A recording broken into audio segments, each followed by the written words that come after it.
Welcome. Welcome to Evolution of Research Data Management Training, Empowering Communities. If you're not here to hear about education and training, too bad, that's what you're going to hear about today. So my name is Amy Nernberger. I am the head of data management services at the Massachusetts Institute of MIT, Massachusetts Institute of Technology. There are a lot of syllables in that name. And with me today, as one of my co-chairs, is Magda, who will be also speaking with you, and we'll be running microphones around and lots of fun things like that. So happy to have you here today. We'd like to go ahead and start with acknowledgement of country. We do acknowledge and celebrate the first Australians on whose traditional lands we meet, and we pay our respects to their elders, past and present. This is an RDA session. We'd like to welcome any new RDA members. As a guiding principles that we'll honor throughout this section are openness, consensus, harmonization, being community-driven, nonprofit and technology neutral, as well as inclusivity. We want to hear from you. We want to be part of a community together, and we want to be part of that with respect. So thank you for those things. So we'd like to go ahead and start off with a few introductions. I actually remembered to introduce myself today, and I've introduced Magda. And Magda, why don't you introduce yourself as well? Yes, hello everybody. I'm Magdalena Szuflita-Żurawska. I come from Poland, from Gdańsk University of Technology.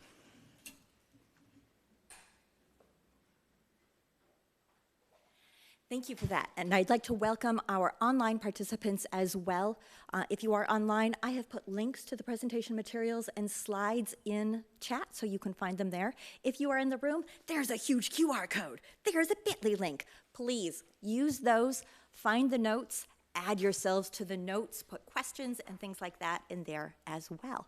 So with that, I'd like to start off with just a little bit getting to know who you are, who's in the room with us today, and help you know that too. So go ahead, raise your hand. What brings you to the session today? Raise your hand if you are looking to start a research data management training program. Excellent, thank you.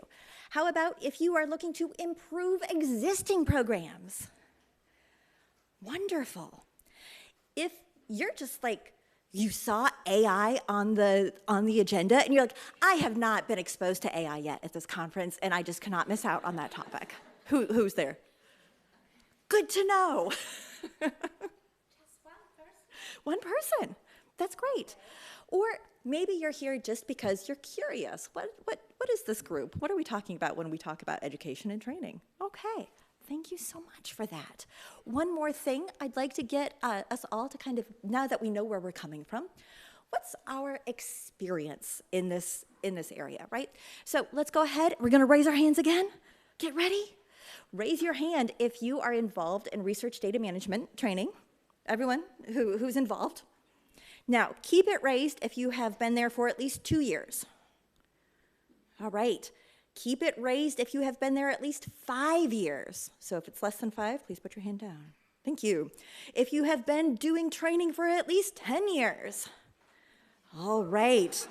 And if okay, 15. We'll go by 5s. Okay, there we go. Thank you so much for that. I think that means as a community, we really have a lot to draw on from each other, both in what we bring to the experience as well as to the different facets of interest that we're working with today. So our agenda will just do, hopefully, a really lightning quick introduction of the group and the background. You can go learn more at all of the links that are available to you in all of the places, and I encourage you to do that. We'll then go ahead and we have several topics, presentation on practical use of large language models in instructional design, and then we'll have a community discussion around that.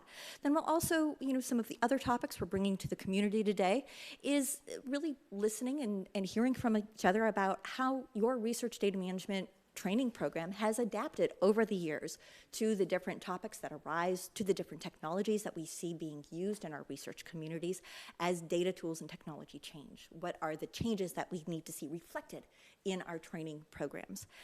Then we're going to move on to a topic around long-term capacity building. you're starting a program, you have a program, how do you continue to see that program extend 5 years from now, 10 years from now? How do you bring new people in? How do you keep it fresh? How do you keep it funded? How do you maintain support for that program in your organization? Following that, based on the community conversation, we'll come together and talk about, all right, so what does that mean for what are the gaps in this community? What are the priorities for this community to fill? What would we like to see done in these spaces?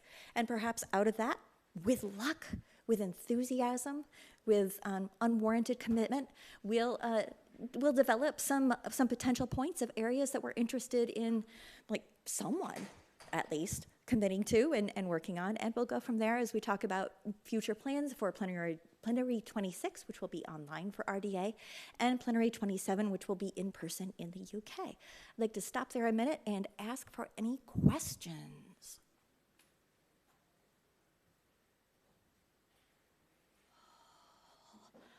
Wonderful. You either didn't have enough coffee or that was really well done. So, first of all, ETHRDIG, ETHRD, education and training on handling research data, because we want it to be inclusive. All of the things. So, brief history of what we're doing. Long name, long history. We have a wiki site. Go to the slides, click on the wiki site, it has stuff. We have done several outputs, including a minimal metadata set for finding educational resources. Now, oftentimes we know that we are covering many of the same topics in our research data management training programs or our training on handling research data. You do not have to reinvent the wheel. There are wheels that you can adapt for your own terrain. And all of us are very busy, so encourage you to do that. So one of the challenges is finding those in educational material repositories. So one of the outputs from this group was to develop a minimal set of metadata to help that discovery process. One of the other things we did is core characteristics of a learning resource collector. So the repositories and places that those materials are held in, what are the basic core characteristics of that. We have also done some work around different roles and profiles of who are trainers in these areas, what different places are they training in, what does that look like. We have a current work group who is looking on learning outcomes and really trying to describe that in terms of assigning the reusability of these learning materials. So what are the expected outcomes associated with them? So that's an ongoing learning outcome. Big quick thank you to our past chairs who have included Yuri Demchenko, Christopher Jung, Laura Malloy, and Jean Wilbrandt, and our present chairs. Magda and I are here. Katya and Carla unfortunately couldn't join us today, but one of the things I would like to say is if this is an area of interest, if this is an area you would like to work on, to lead in, to contribute to the community in, this list could include your name too. Please talk to us. Always looking for new chairs, looking to diversify. So, man, this group has been around since the second plenary for RDA. We've been here. We've done stuff. You can read the slide. I'm not going to. You can click on the slide. There's another slide. We've done so much stuff. Look at that.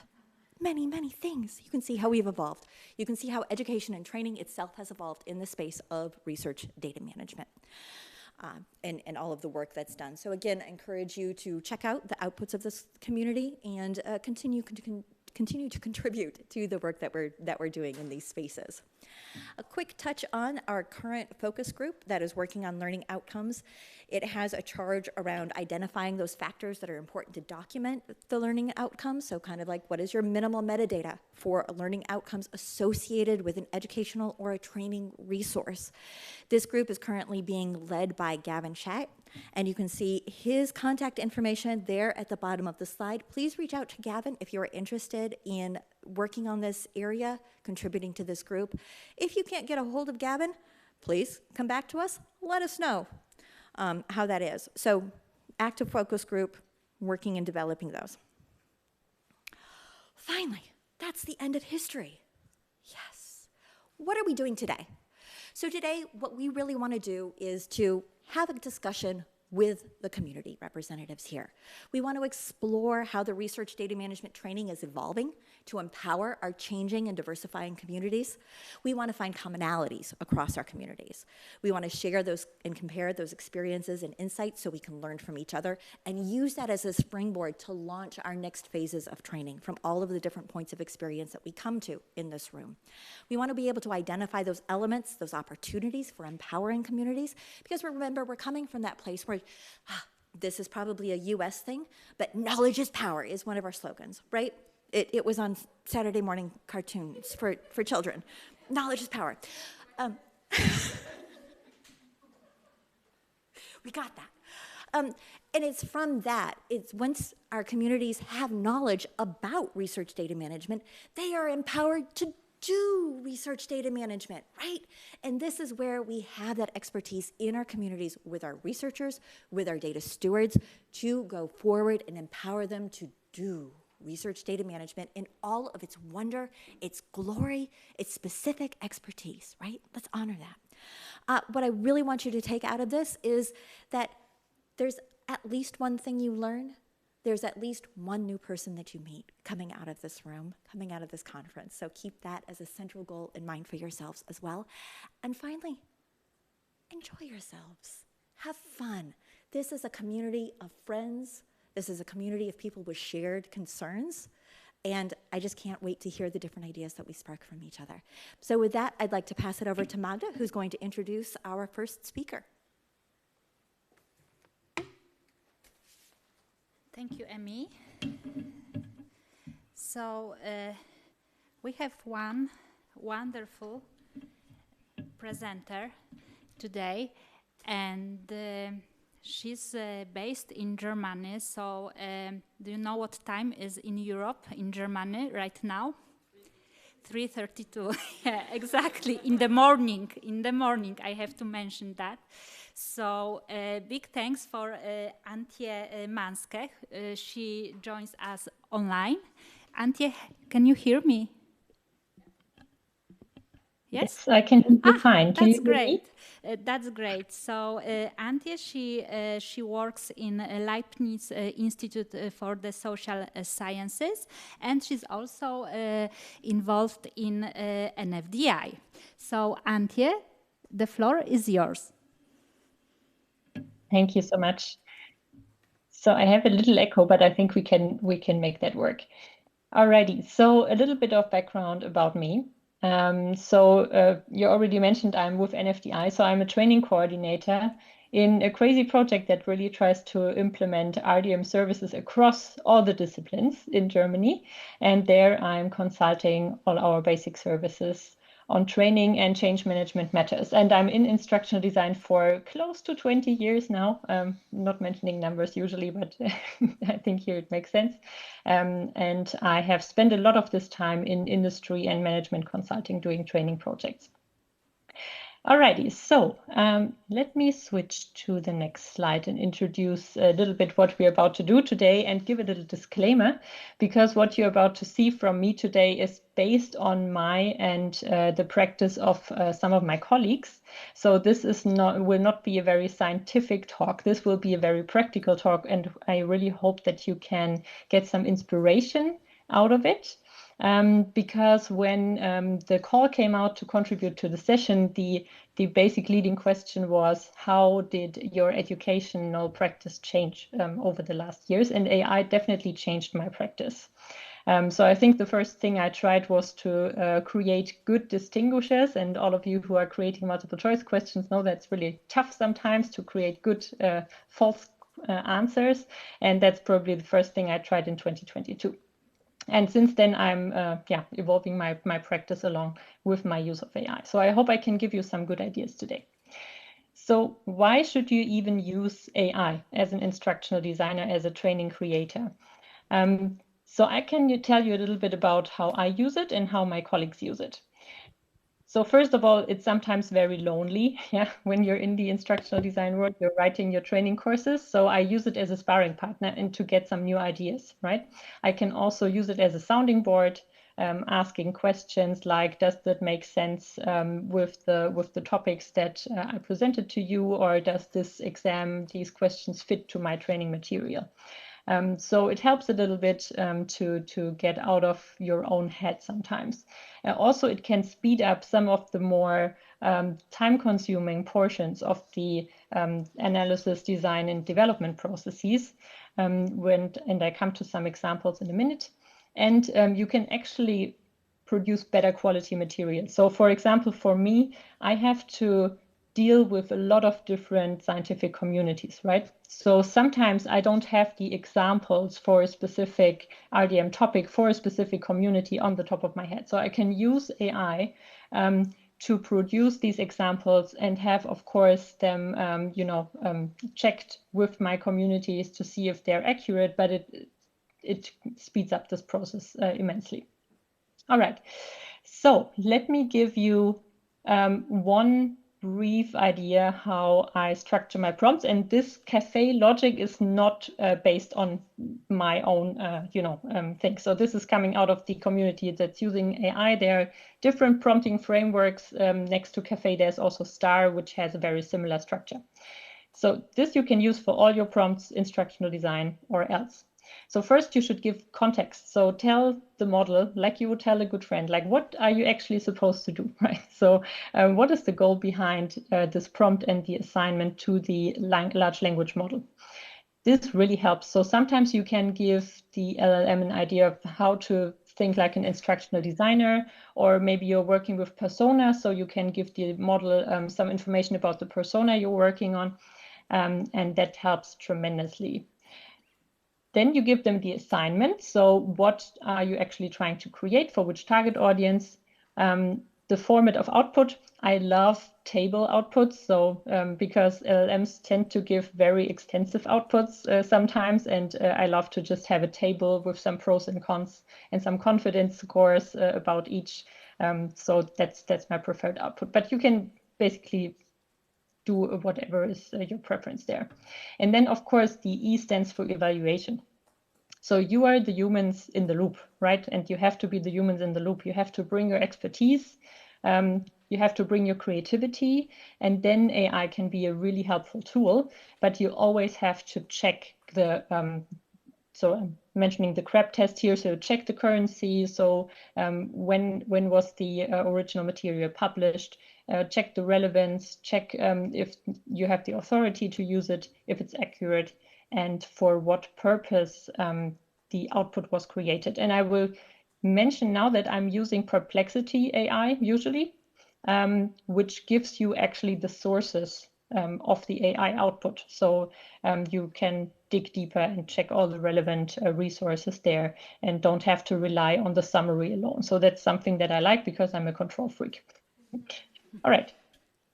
So I structured some of the examples that I brought today along the ADDI process. A lot of you will know that. So it's the instructional design process starting with analysis, design, development, implementation, and then evaluation.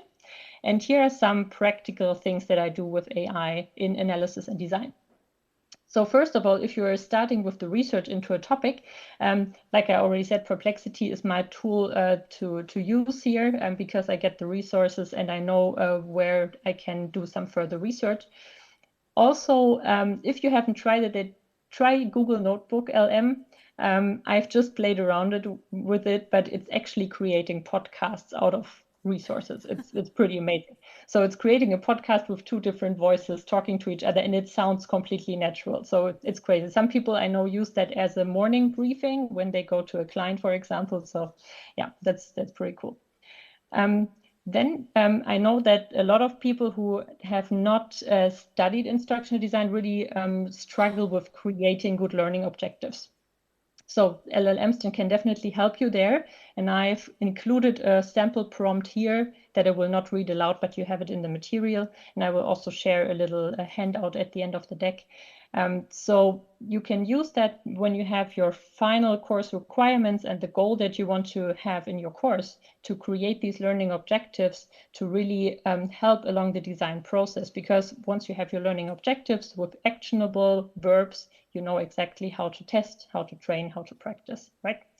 So this is something that can help you here, and also generating outlines, generating some alternative agendas and so forth is something that I like to do with LLMs. All right, so in the development process, there are a lot of things you can try. I've just created a sample list here. So of course you can check the content. So there are some LLM tools where you can upload PDF material, for example, or other types of materials. You can let the model check if you presented all your technical terms in the right order, for example. Yeah, if your content makes sense logically for the target group, if it's building on each other consistently and so forth. Like I said, you can develop realistic examples and scenarios. And what I also like, and I haven't explored that a lot yet, but maybe some of you in the room have, and maybe we can talk about that later, is to use AI to help with accessibility of a course, because you can use LLMs to describe pictures, create alt text, create transcripts, and so forth. So this is a great opportunity to help with some of those and potentially make your courses more accessible to a wider audience. You can brainstorm some activity ideas. Yeah, so here also I created an example prompt for a data management plan course, especially for the lower level learning goals for Bloom's taxonomy. So describe and define and so forth. It's sometimes tough to find activities. Yeah, it's sometimes very dry. So you can definitely ping pong some ideas with your favorite LLM here. And like I also mentioned in the beginning, that was the first thing I did with AI, creating quizzes and creating good distinguishers. And always make sure to mark the correct answer with a star in the prompt.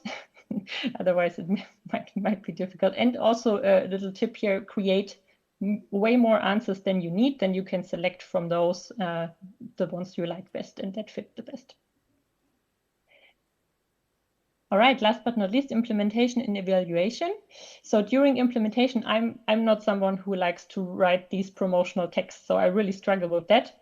And I love that LLMs can help with that. So I can give the course description, I can give the outline, and let the LLM help me to write these what's in it for me messages so that I get the right people into the courses. Writing invitations, helping writing with emails to participants and so forth.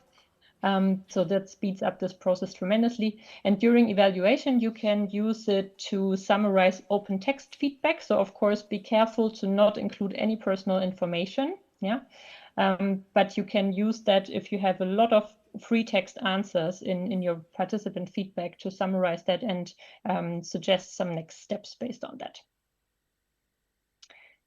Alrighty, so last but not least, I have no clue if I'm in time because I didn't watch my clock. But there is a little practice paper that has been published, so this QR code should work for you. We just finished it this week, so it's basically what you heard in this talk plus some example quotes, and in total 23 things you can do with AI in instructional design. And yeah, some more applications of the star and the cafe prompting model, as well as what meta prompts are, and also how you can use custom GPTs or projects and other rooms to personalize your experience with your LLM model. And yeah, hope you get some inspiration out of that, and really looking forward to your input and what you guys are using LLMs for, and if you have any questions. Okay, thank you, Antje, for the lovely presentation. And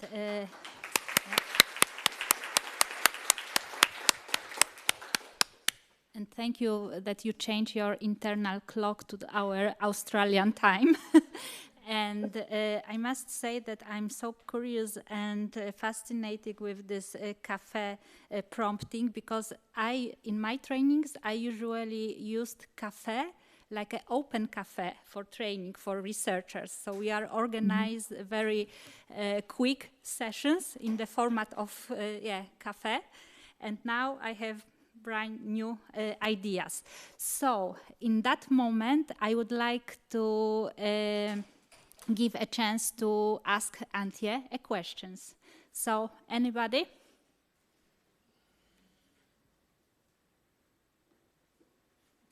Don't be shy. Yes, we have. Thank you.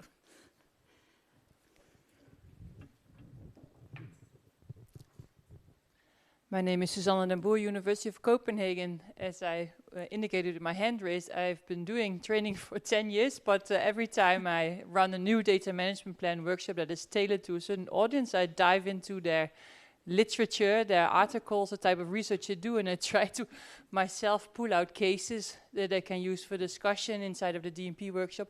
I have never thought about, maybe I can throw all our PDFs into a AI tool. You said something about being inspired. I don't know. Do you use, like, if you are tailoring your DMP workshops or whatever type of workshops to a specific crowd, a specific research discipline?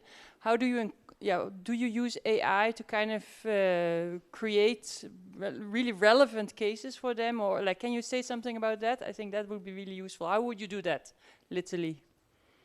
Yeah, so I definitely did it for some of my transferable skills courses. So I'm doing consulting and change management and didactics courses. So and let's say I'm going to a material science institute, then I tried to definitely adjust my examples to examples that they could relate to. So for a DMP course, I think I would do that as well. I think for a DMP, since I'm a little bit deeper in the matter, because I have a DMP service that I consult, I would also check for some maybe DMP templates from the discipline and so forth. But definitely you can start with AI, and I recommend Perplexity again because it will give you some sources, some websites to check to dig deeper.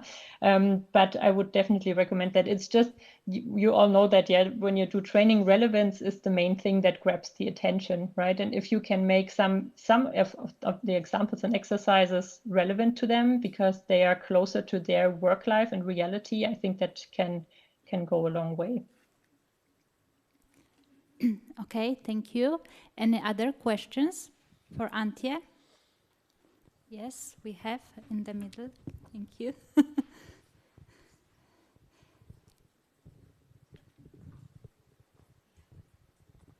Hello, everyone. My name is Kelsey Badger. I am a data librarian at The Ohio State University in the United States. I'm curious if you could speak to how or if you disclose use of AI as part of your instructional design, what form of citation or reference you include to those students that you're working with or users that you're working with. Yeah, thank you for the question. That's definitely a thing that is still developing, I would say. So I really like the idea of including, how was it called, a prompt diary in the documentation. I have to say I never use AI outputs as they are. So I usually just use it as inspiration and then adapt it. So I think if there would be a case, for example, if I do image creation with AI, I definitely disclose it there because I use it as it is. If I just use it for inspiration, I have to say I usually don't disclose it in the material because it would get very crowded. What I typically do is in my speaker notes, I have all the original links that I pulled from AI, and then I tend to dig into those and see if the result was relevant. Yeah, so that's my current practice. I'm very interested to hear how other people are doing it. I'm also interested to see how this is coming out in research, yeah, and writing papers and so forth. So because there are no general guidelines, I think everybody is doing it in a certain way. Yeah, but very interested to hear how you guys are doing it. Yeah, I think that's the very interesting topic. So maybe someone else would like to share their experience, how you cite generated content, like you use the AI. Do you share that information somehow? Oh, we have Emmy here. Yeah. Oh, over there, sorry.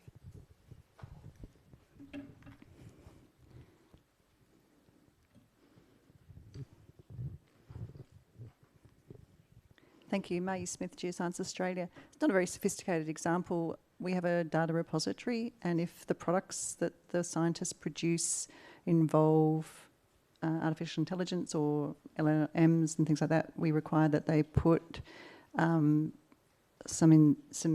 information about that in the lineage of the product, and there is talk in the future of having some sort of icon on the actual label, so it's very obvious that this has been used. So, as I said, not. But what do you think? Because I have that impression that it's still the scientists, the researchers, even we, maybe librarians or people who create the materials, we sometimes afraid to say that we are using AI to produce. Yeah. Do you have that impression?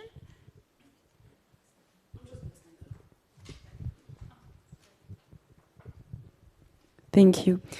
My name is Judith. I work for a research funding office in Belgium, but before that I worked at a university where I was in charge of research data management training, and a general guideline in that institution does not force me to report that I have used AI for these trainings, but I did.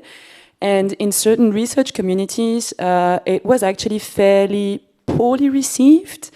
But I received some constructive feedback that the members of the university in those research communities, and material physics actually was one of them, so it's fun that you mentioned them, would have preferred for me to consult actual people to generate examples. That was a specific tension point in the use of AI for training design. So yeah, I started doing that, and I must say that the quality of the examples, I must admit that they are indeed better than those generated with ChatGPT, not to name it. But yeah, other than this specific tension point, I agree that it's a powerful tool, and I agree that sometimes it can be poorly received from from the communities that are the target of these trainings. Yeah. During yeah, okay, sorry. We have online question. I just want to make sure we get to the question online. This is a question directly to you, Antje, with the question being, what other AI tools do you use in addition to Perplexity? Okay, so I sometimes use ChatGPT. It might sound a little crazy, but if I want to have more creative outputs, let's say, so if I'm not researching or try to find sources, then I sometimes use ChatGPT, but not that often. I use Midjourney to create images. I have privately, I bought a license some time ago, and I use it for work sometimes as well. Notebook LM from Google I try sometimes, but it's really, I play with it. I love how the outputs sound and how accurate it is, and how you can't really hear that it's machine generated, but I haven't used it so much for work yet. But so Perplexity is my main tool, I would say, just because I have the freedom and the control over the sources, and I know exactly if I don't get any sources, it's probably a hallucination. So that gives me some more ease when using the outputs, I have to say. But yeah, these are my main tools. Thank you, and thank you for all the questions to Antje. Antje, I hope you will stay with us for the rest of the of our session. And we have one more question. Yes, sorry. Hi, thank you for the presentation, Steve Diggs, University of California. Have you, actually, I work with Perplexity as well, and one of the things that I like to do is to take the output of one LLM and put it in to another LLM as a double check. Do you ever do that? Mm-hmm. I haven't done that yet. That's a good idea. I will actually try that out. So how do you do it? Do you say what do you think about this output for this kind of prompt, or how would you practically go about doing it? Well, yeah, I mean, I think you know that it's all in the prompt, and my prompt always at the end of any exchange is format the entire thread as JSON acceptable for input to another LLM. And it does a beautiful job with doing that, and the other LLM picks up right where the other left off. It's a good idea. No, I haven't tried that yet. I'm experimenting with meta prompts right now, so letting the prompts be written by the LLM for a specific purpose. That is giving me some good results right now, but that's a good advice. I will try that out. Thanks. Thank you. Thank you for that. We have another question. The coffee just starts working with us. Okay, Not thank with you. me, sadly. Thank you, Anje, for the very interesting presentation. I'm Damping from SMU Library, Singapore National University Libraries. I just want to share one thing that we do that may be of interest to this group as well. So in my institution, I teach a workshop about data anonymization. And I recently find a very interesting and very, very powerful use case of ChatGPT to actually generate the teaching data set for this kind of workshops. Because for teaching things around sensitive data, I don't want to use something that's real, so I actually use it to generate a very audience-specific and artificial synthetic data set using ChatGPT. It can be just generated through ChatGPT itself, or I can also use some libraries and codes in Python to do it. So I find this really, really interesting in my use case. Yeah. Thank you so much. We're actually currently looking for an RDM to train the trainer in Germany. We're actually looking for an anonymization data set at the moment because our previous one was a real one and it used to trigger some people because it was health related. So if you could pull my email address out of the protocol and just write to me how you did that, that would be really helpful. Okay, sure. Yeah, I'll follow up on that. Yeah, thank you. Thank you. You can also put your email in the notes because I'm very interested in that topic. Sure. because usually when we provide the training and about data anonymization, we are just based for some kind of tools, and most of them in Poland they are paid. And also we have to dealing with that language issues because sometimes our social science, very often our social science researchers, they conducted they surveys, for example, in Polish. And we have a lot of, on the market, we have a lot of English anonymization tools. However, this specific language is sometimes omitted. So now with AI tools, yeah, it will be easier. Okay, guys, we smoothly we move to another topic.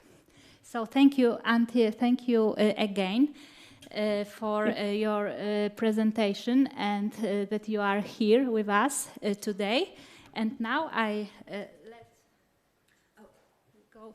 Yeah, thank you. Is this one? I think we just cover a lot of that. No, we go back. Go back. This is our next. So, yeah.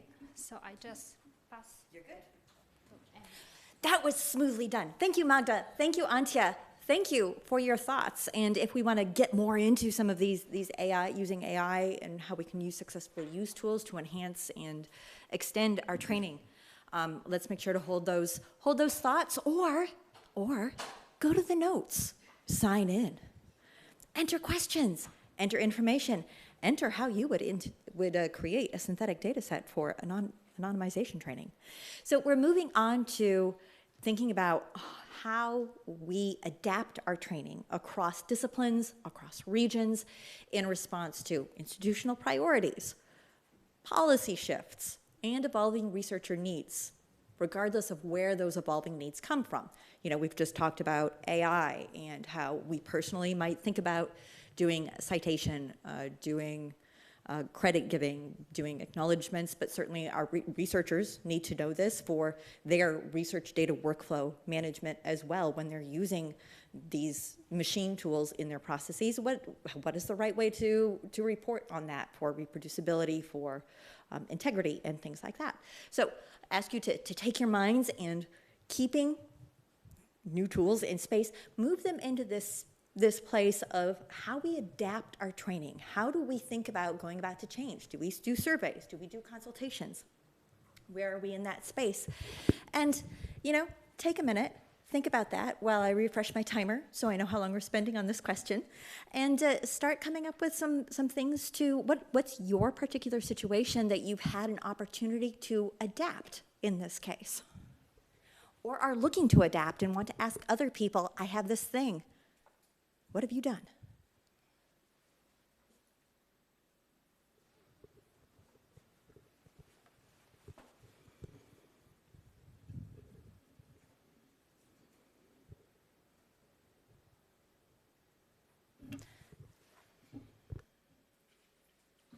Give everybody 1 minute, but you are very fast. No, please. No, go. Please, No, please. start.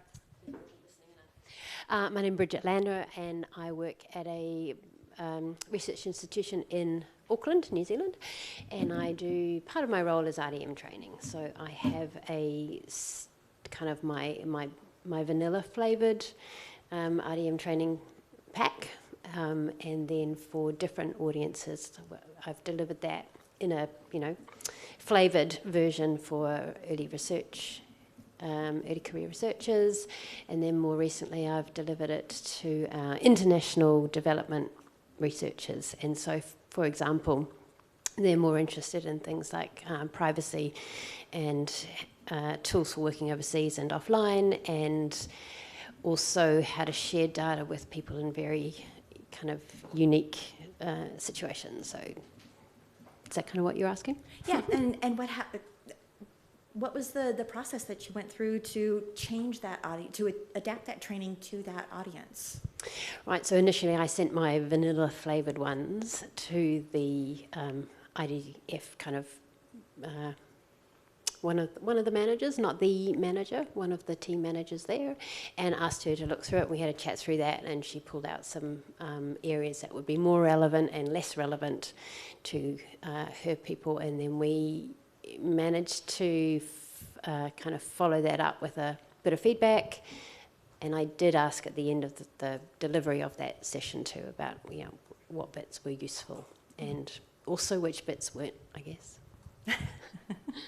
Well, thank you very much for that example. Yes, exactly like that, right? We're teaching to different audiences. We're sharing with different things. We have another contribution from the back. I think if you take it around to the back, she can pick it up and take the microphone across the way.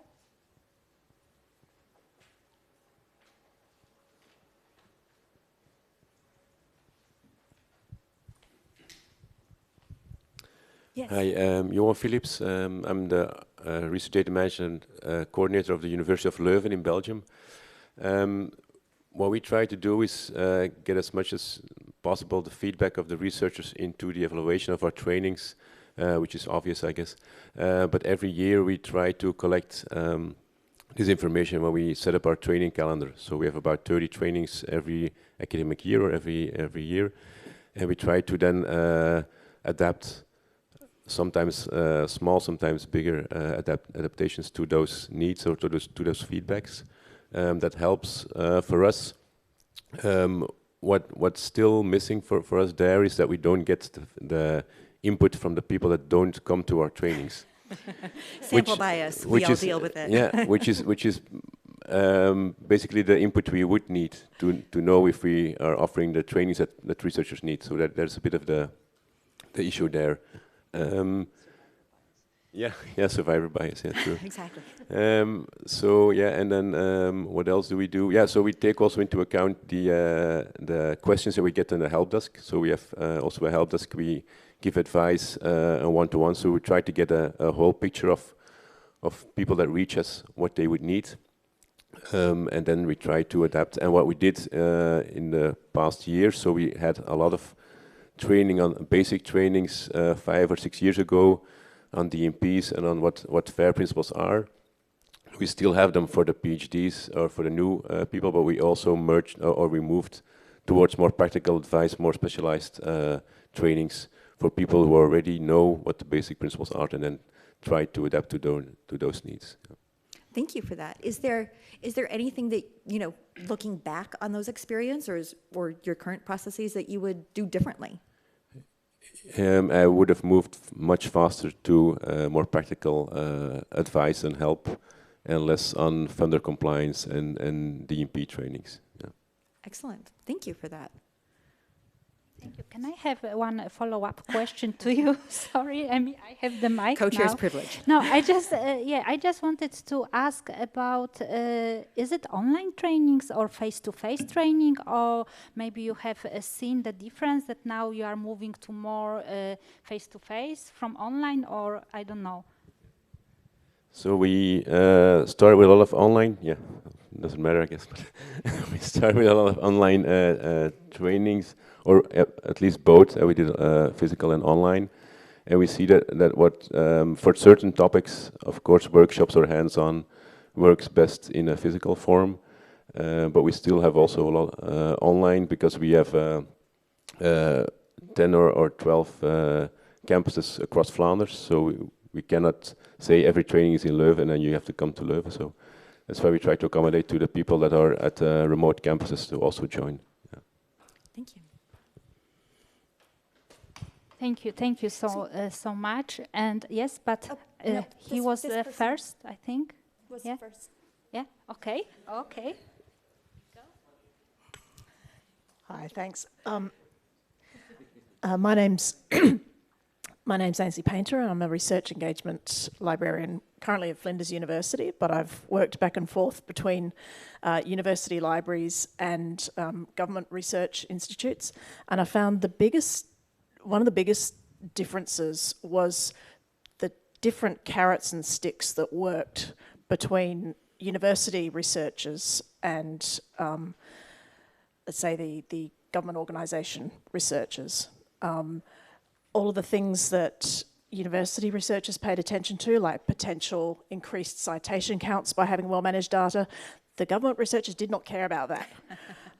Government researchers also did not care for being told about FAIR very much. We had to pretty much remove all uses of actual FAIR terminology and keep the actual principles there, but just don't call it FAIR, because they were developing a bit of a twitch response to that.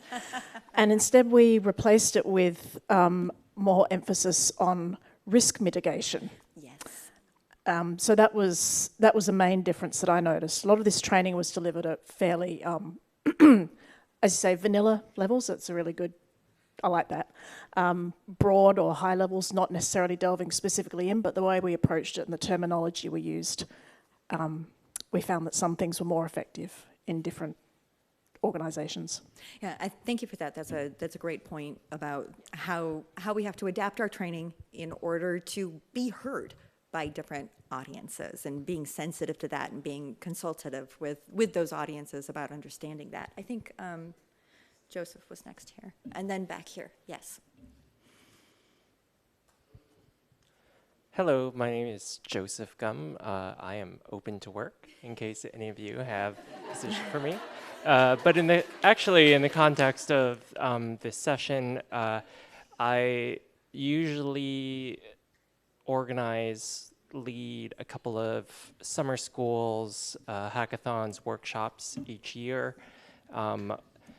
They are usually picked up by early career to mid-career.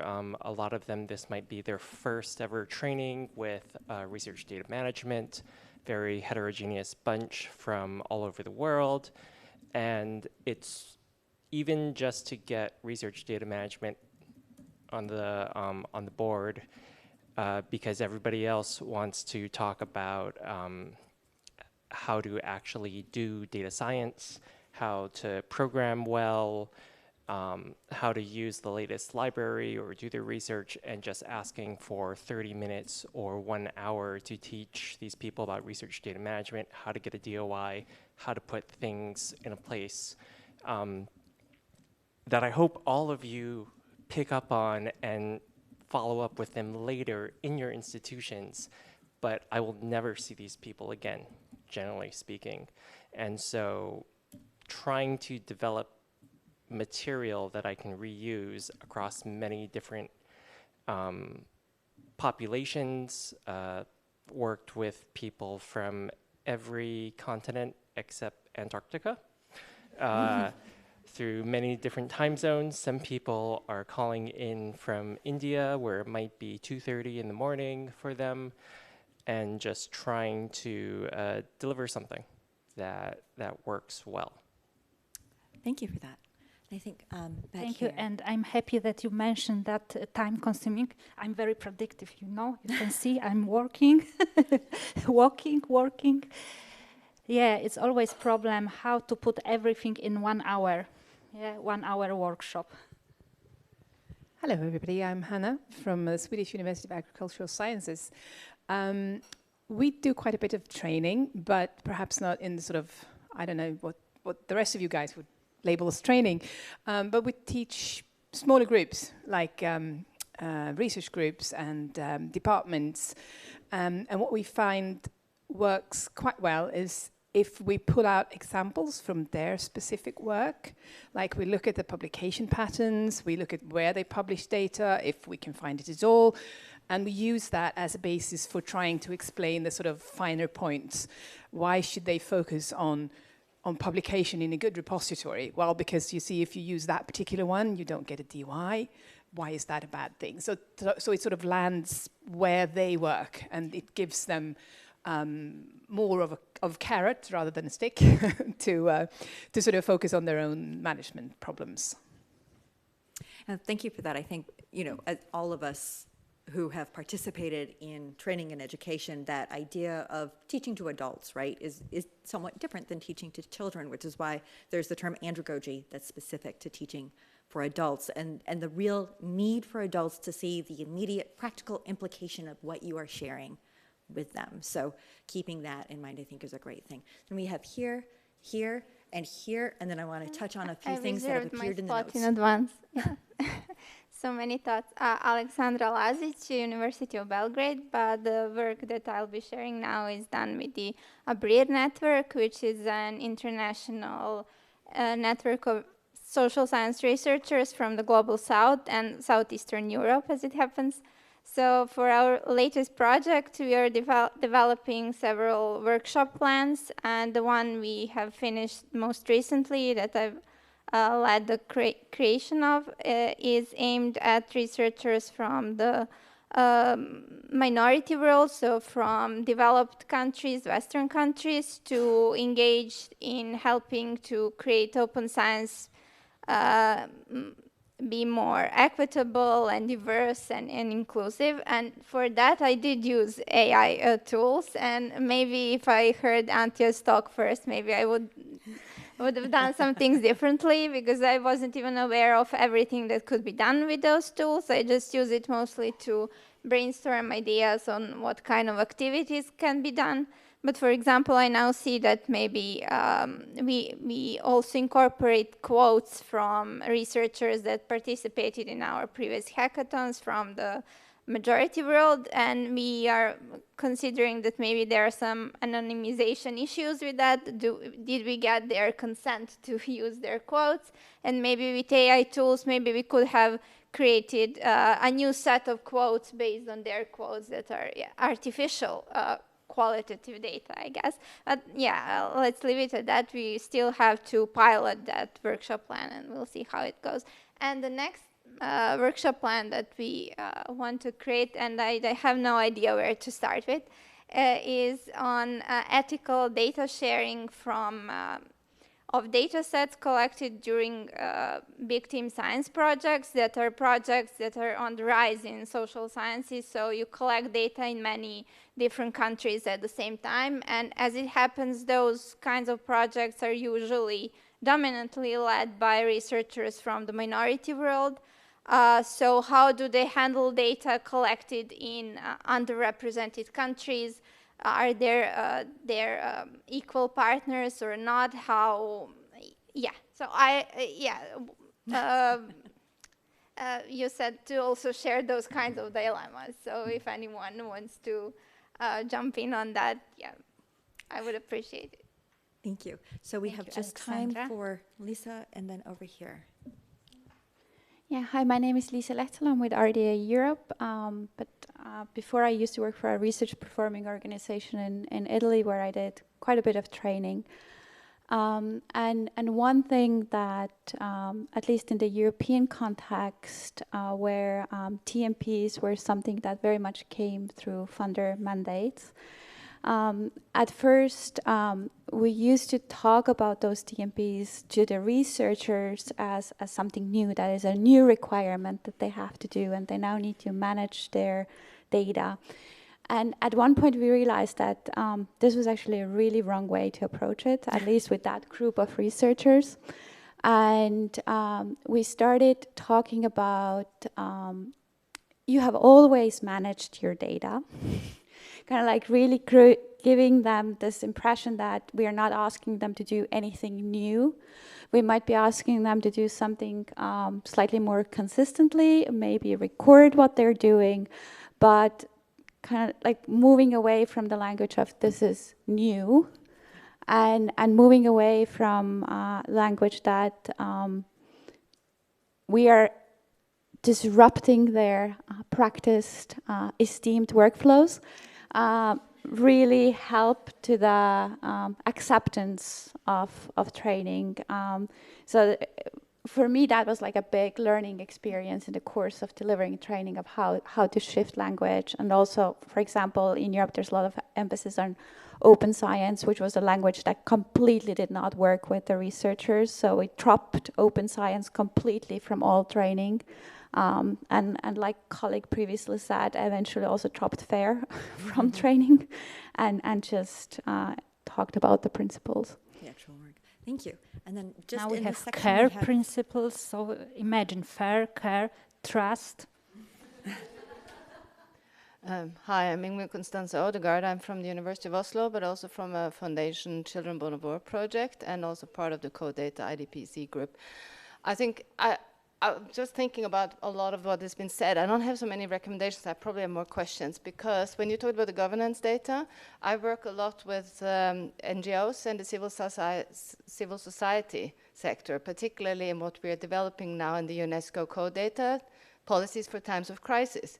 So data are everywhere. So if you talk to Save the Children, who I work with quite often and things, they collect a lot of data, but try to make them implement data management plans, or even if you talk about it, it's like with the open science, it's the difference, it's the vocabulary. So I'm struggling a little bit with, if we want to share the data and have it open in a sensitive way, well, I need still to have a common language and a vocabulary if we are going to implement that data with all the other data we have. So how do we not scare these other actors, and at the same time we make sure that we can find and connect and make data and language interoperable? Because I think one of the things we have now is that we do have the situation that if you have people that are, you know where the data are and you know who is relevant, you are able to find what's relevant. But that is very time consuming, and we miss out on a lot of people and groups that way. So my question is, and if anybody has a great idea, how can I make RDM things and data management and everything kind of more interesting to people who would not necessarily want to do it? And I'm just having the OSHA, and I'll stop at that, data responsibility guidelines. They're from 2025, so they're new. They have a whole research data cycle thing. FAIR is not mentioned once unless you find it in affairs. That's the only search, and care not. So we're bubbles, and we need to get that bubble included much more into all the work we're doing in IDV and RDA. But if anybody has similar issues and problems, I'll be happy to take that. Yeah, we're gonna, if you have similar issues, similar problems, potential solutions, ideas, thoughts, we're gonna have time for that in a minute or 10, okay? So hold those, just hold those. Thank you, everyone, for your contributions on this topic. I think there are a lot of things that came through about how we're thinking about adaptation, what some workflows are to continue to be able to grow, evolve, and adapt our training, but also understanding how there are changes coming through to us and how our researchers are performing their research, as well as how our researchers are understanding requirements and how to successfully speak to them, finding the language, as you say, to encourage the good behavior they're probably already engaging in and just need a little bit more work to take it that extra distance. So thank you for all of those thoughts. Now we know what we're all capable of. We can talk and move our thoughts into this next topic area. So now that we've thought about some of how we're adapting, how we're changing, how we're evolving, along with that, we want this idea of how are we building capacity in our training programs? How are we building capacity in our communities? And thinking about that sustainability, thinking about where funding, where resources are coming from, and creating that space for community-led, culturally respectful training. We've already had some conversation around consulting with your audience about what are their needs in a training, being considerate of how do you teach about data that are sensitive in different ways, and going to the community whose data these are, and speaking with them about training, about approaches in those spaces. So take a minute, sit with yourselves, think, and I'll reset my timer.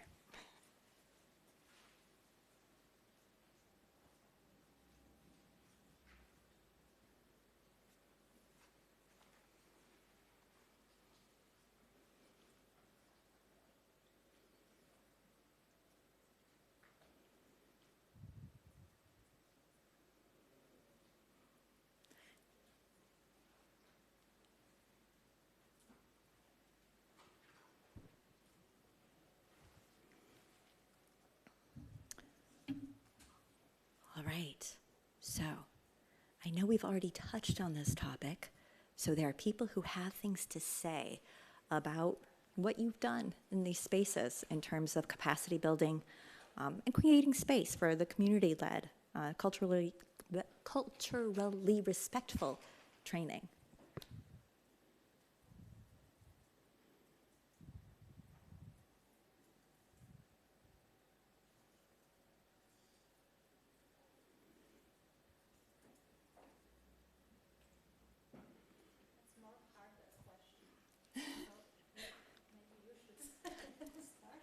It is a difficult question, right? And I think, well, I will talk till someone raises their hand, but that's not usually really productive, as we know. But I think one of the things that we've already touched on is being able to demonstrate usefulness to our audience, right? Why is this information valuable to them? How does it contribute to the successful conduct of their research, to their goals, whatever those goals are, right? And being able, as trainers, as educators in our roles, thinking about how do we grow, adapt, and evolve our understanding of what our community's goals are, and acknowledging that different communities that we reach out to, that we interact with, that we train, are going to have different goals, different spaces to emphasize those, right? So thinking about those situations that you run across, and thinking about what you've built or created in those areas in order to be able to work with a community to empower that community, to empower that audience, to really take the responsibility for those assets that they're managing, right? Being able to consider these as assets that are part of them. You know, thinking about what worked for you, what didn't work for you. Oftentimes those are the more useful lessons, is where it all went wrong. Back here. Hi, I'm Suni from Singapore, Nanyang Technological University. I really like the word community-led here. It makes me think about what we just did in NTU. So there was this Trust in Research Festival where there were a couple of activities, and one of the activities is about how the different departments could work together to help build trust in research. So during this specific activity, it was about research data, and it was not coined as research data management or fair data, but rather how through research data we can build trust in research. So what happened was that there were a couple of representatives from departments like the legal office, the IT department, the research integrity and ethics office, the library, how we came together to talk about the university's expectations through university guidelines. And because there's so much activity happening in terms of internal audits of DMPs, and then each school would have received its own report card when it comes to research data, meeting those research data requirements.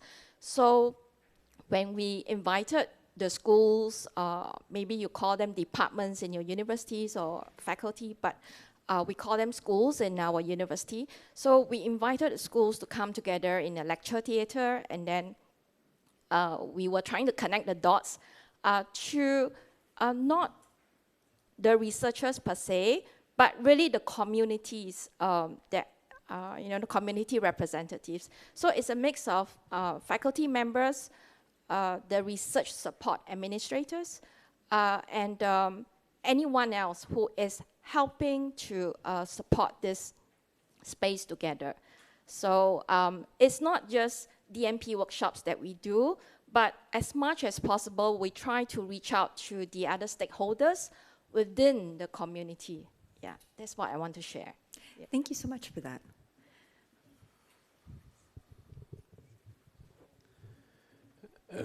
I think we... Name and... Yeah, okay, yeah, so Johan Philips, Research Data Coordinator of the University of Leuven.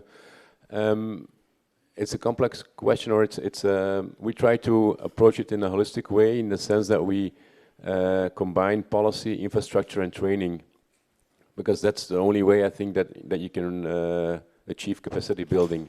Because if you train without your tools or without infrastructure, then researchers don't do anything with it or can't do anything with it. If you have tools without training, they don't know how to use it. And the policy also helps that they see it, that the institution is behind this kind of practices or principles, either mandates them or not, or there's a culture that we expect them to do this. So it's a combination of these three that helped. I think what we did differently, as I said last in the previous question, is that we focused too much on compliance or funder compliance at least, and then that really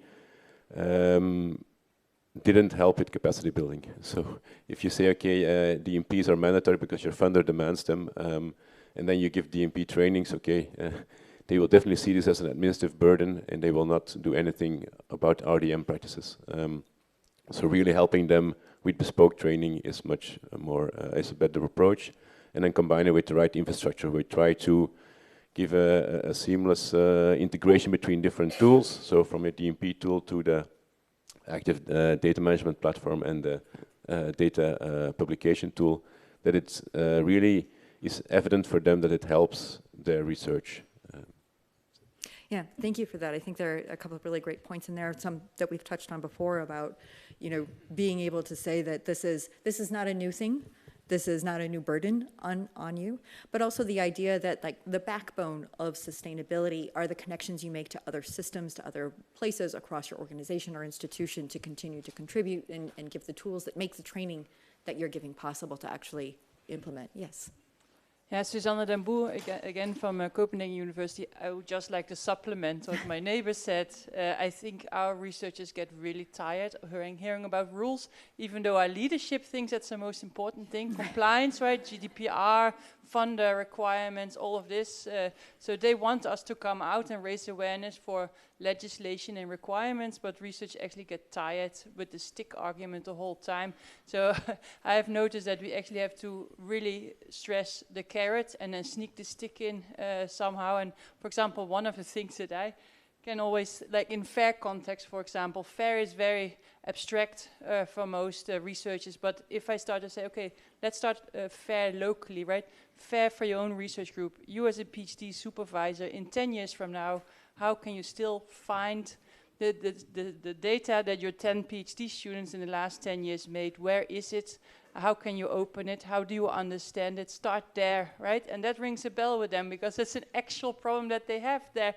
The PhD students' data is scattered all over the place. So let's start locally, building a system or a setup of processes so that you locally, like FAIR at a local level, can do that. And then let's scale up to make it open to the rest of the world, right? So, and I think those type of arguments seem to work better. Yes, very much so. Thank you. Again, demonstrating direct use, practicality to the people that we're connecting with, very much in line with the andragogy. We have 2 more hands here, and then we are going to move into the next phase. Lisa Lettelo from RDA Europe again, and I just wanted to build on what the last 2 colleagues said, because yeah, the stick, it just didn't work at all. And even though, you know, from the organization side, that was why we were tasked to do the training, the researchers were not at all perceptive to that. And what we ended up doing was we created personas in terms of like looking at, okay, PhD students, postdocs, more senior researchers, and try to come up with what their motivations for that was. So for example, postdocs and PhD students, they most likely will change organization within the next, 3 to 5 years. And to tell them, well, you likely want to keep having access to the data that you had and you worked on during your PhD or your postdoctoral project. That was a good motivator for them to like realize, oh yeah, I do want to manage this data in a way that allows me to have access. So that really worked really well.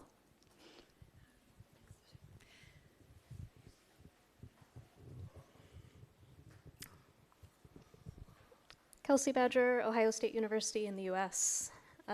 Also building upon some of the recent comments, yes to focusing on more practical concerns with a given audience, but I've increasingly found that a piece of that is also focusing on fewer aspects. And I very rarely now give workshops that I think of as being about research data management as an entire concept and everything that it contains. And instead, try and find what are just one or two concerns of a given audience at that time. And this works particularly well being within an institutional context where I remain available to the audiences that I am providing instruction for. And so getting away from the idea that in, say, a 1 hour or a 30-minute workshop, I need to cover all of the ground and introduce them to all of the ideas, and instead picking a reasonable amount that has then some of those concrete practical takeaways that are relevant, serve some of their immediate needs, and then create some appetite for approaching me again in the future, and knowing that if something else related to the management of their research data comes up, that they know that I'm someone that they can reach out to. And I think these concepts, as others have said about teaching fair data, is too abstract, too complicated, too big. And even again, I think teaching research data management as a concept is often too big, too complicated. Concepts like the data lifecycle are very useful for us as RDM instructors, and perhaps very useful as like advanced concepts, because there are certainly scientific communities that are very involved in these topics themselves, many of whom are represented at this conference as well, but that's not the majority of my user base. And so scaling back to just what's one or two items, even if that means that for a specific workshop, we focus almost entirely on, say, just spreadsheet organization, which is, a very fractional piece of research data management, but might meet an immediate need. Whereas in others, we might focus on, what are some better note-taking practices, if that's the concern in a different group. Yeah, no, thank you for that. And thank you, everyone, for your thoughts in this area. I would concur. I can't remember the last time I actually gave a comprehensive research data management training. One of the things we do is data bites, 25 minutes on a single topic, like how do you name your files? There's those foundation, yes, just those foundational things. Thank you, everyone, for your contributions. At this time, we need to move on so you can take all of these ideas and talk to each other about them at lunch, right? So we're going to do that whole thing where you meet someone new. Not right now, at lunch. At lunch. You've met each other. You've talked to each other. So what's next for this group? What's next for this community? So takeaways, really quickly. What have we heard today? What's a thing that you want to try differently? What's your general bring back? Or the idea that from everything I've heard from my experience, what is someone who is not me, because I am so busy, as each of you say to yourselves, what do I wish someone would create resources about for that? So, takeaways from today. Or you can put them in notes. And there are many lovely things that people have put in the notes that we haven't been able to verbalize or articulate. One of them, Magda has also suggested in sustainability, is what about sustainability of our training resources? Well, let's think about that when we think about sustainability. So I encourage you to take a look at the notes. If you have key takeaways, put them in there as well. You looked back. Takeaways from this session.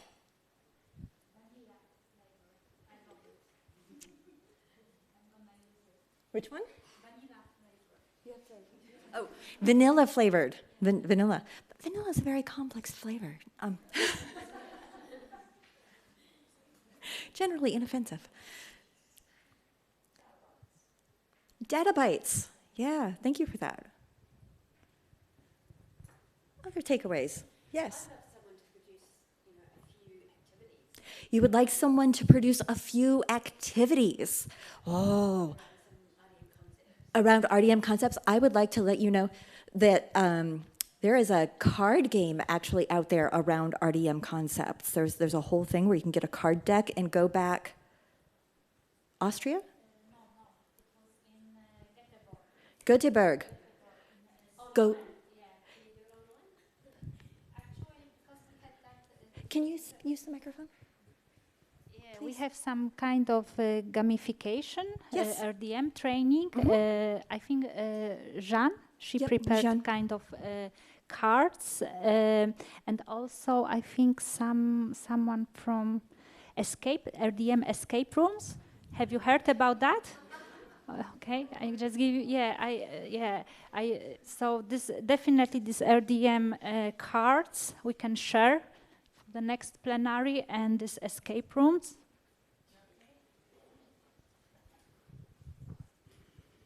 Yeah, so Johan Philips, University of Leuven. There's a lot of gamifications examples, and we looked at it a few years ago. We also made a board game, and we put everything on Zenodo.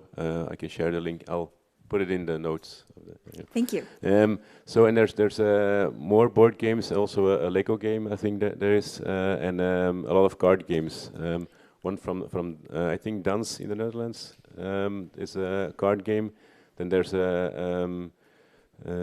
something on open science also, open science against humanity, something like that.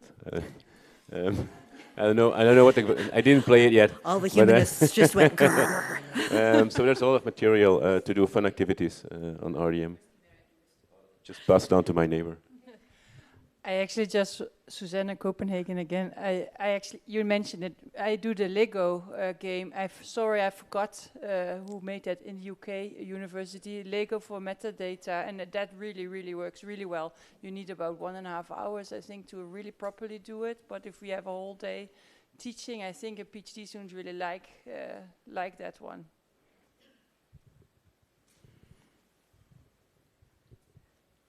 Leslie Allenberg from Architecta. I want to just turn the question a little bit and ask a new question to what would you like to see technology providers in this space produce that would help you to deliver better training? Because we have the resources and some companies are actually very keen to help with maturing RDM spaces. Actually, I don't remember if we ever have, technology providers during our sessions. Okay, so we have it now. Okay. Yeah, that's. I think okay. that answers this question, is what to work on for our next plenary. Exactly. We will be in touch. Okay. But here yes. And then back here. Yeah. And I also, it reminds me about Open Science Mystery. I did some kind. Have you heard about that? I put the link in the notes. Joseph Gum, still unemployed. I'd love to see a longitudinal study or survey with everyone in this room and people that are not in this room of data bytes, fractional RDM. What are the things that you find most important, or not what you find most important, but what your audiences react best to? What is the most important things to get across to them in 15, 30-minute chunks as you can? It's a great idea. And I do it if I have funding to do it. And we have technology provider back on the here. And back here, yes. Yes, the one looking around in the floor. Oh.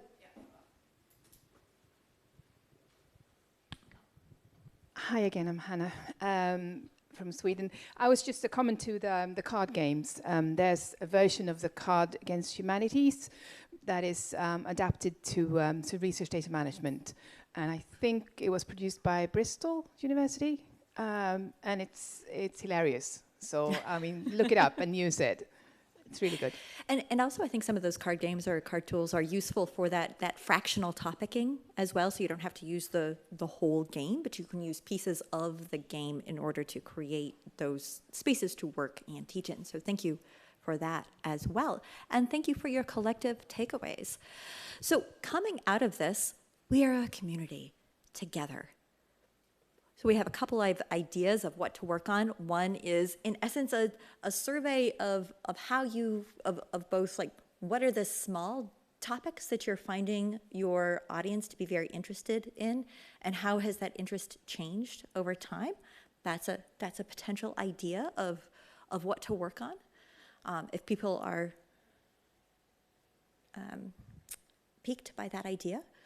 Any other thoughts about what, as a community, we'd like to see come out? What would we like to work on? What do we wish someone else would work on? We have a contribution here. Alexandra, also again from a Breed mostly perspective, we are also working on translations of training resources into our local languages, and we can't keep up with everything. We don't have enough people to translate everything we would like to.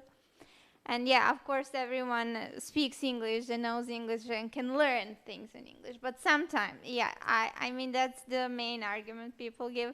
But we need to know the terminology in our languages. We sometimes don't even know how to translate certain terms into our languages. And also, if you want to teach, for example, in Serbia, if you want to teach undergraduate students at the university, you are legally bound and have to use resources in Serbia, and you can't use them in English. You can use it for master's students and PhD students, but you can't use anything in English for undergraduates. So even at that level, we need more resources in more diverse languages. Yeah, it helps a lot generally.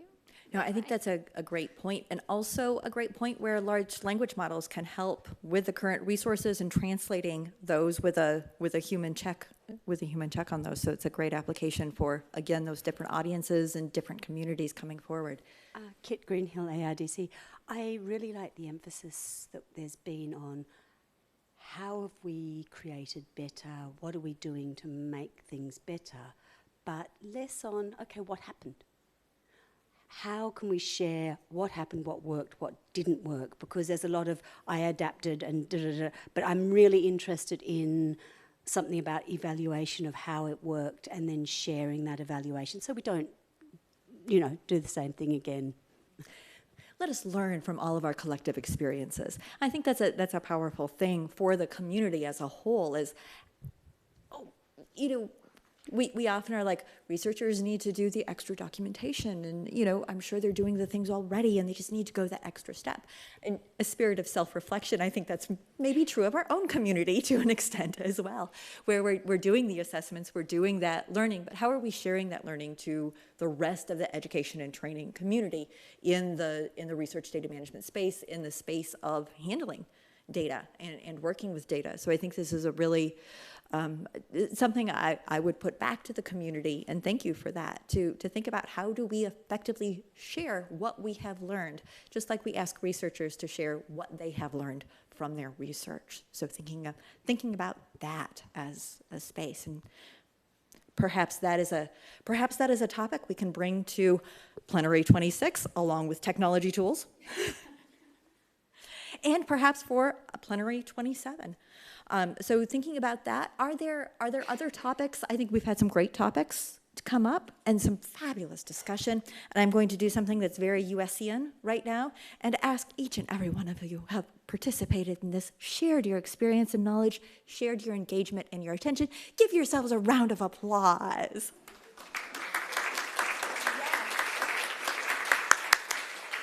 Thank you for all of the eye rolls. So since we had that break with the applause, all right, people, this has been a good session. I've enjoyed it. I hope you've enjoyed it. I hope you've heard some new things. I hope you've identified some people to follow up with at lunch, at the next break, at the social event tomorrow, right? Have those questions.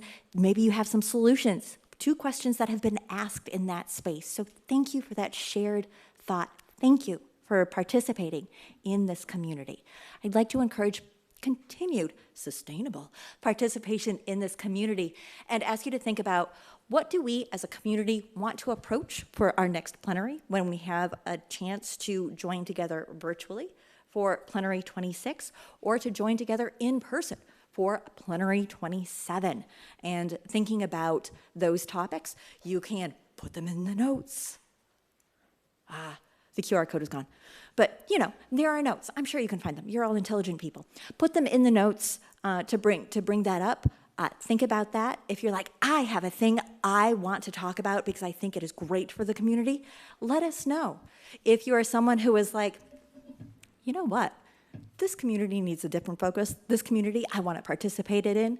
This community, I want to be a co-chair on this group. Talk to us. We'd love to have you. So thinking about these areas, and any final comments, contributions?